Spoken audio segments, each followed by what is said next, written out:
So my name is Ian Kindao, BSAD 4th year. So this time I will do my performance task. So first, what is the main environmental problem or issue?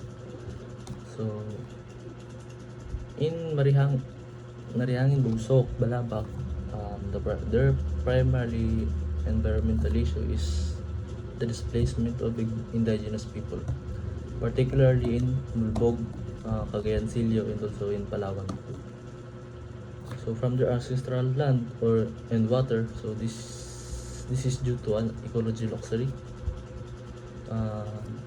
tourism project led by San Miguel Corporation. The development threatened the traditional livelihood of the local, such as seaweed farming, fishing, and small scale agriculture. So as a result, the indigenous communities risk losing their home, access to other access to the resources of cultural identity.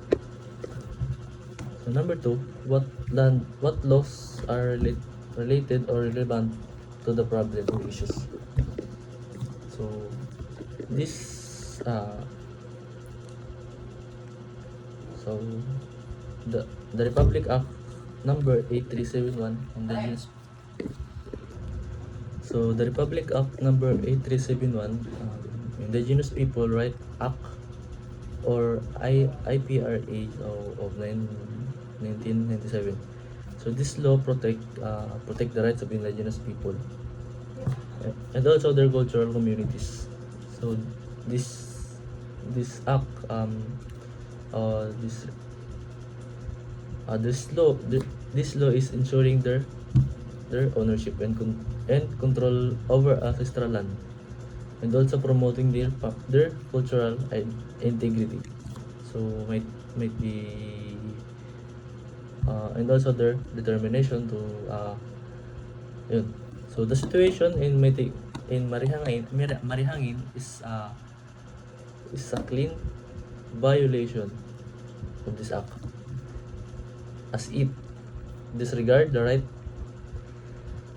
right of indigenous people, such as the Mulbog, right, and also not Nitwa land or NP or NLUA. So the failure to enact this has worst. So without cleaning the national police on land use, so indigenous communities remain as a vulnerable, and also to displacement by large scale development like their tourism project. So next, number 3 is what are the negative impact or consequences of the main environmental problem or issues? Are there also positive impact? So first is the loss of ancestral land and also water and also indigenous residents are forcibly evicted from their own ancestral land, hospital and domain stripping them of land, so they have to live for their generation. So the second one is the loss of livelihood. So bakit? So one of the most common things in their lives, in their daily, is their livelihood. So economic, so like seaweed farming, fishing, this area may be declared protected or restricted zone. So why? So to prevent the local form accessing them. So one of the physical and psychological is the trauma that they feel, that they like that report of armed force, armed security, personnel or gunfire and meditation. So tactic, so it can create a trauma for those people that who live there in there, or in those indigenous people. So yeah, so especially among children and vulnerable communities. So these are those negative impact. But yes, and the fourth one is,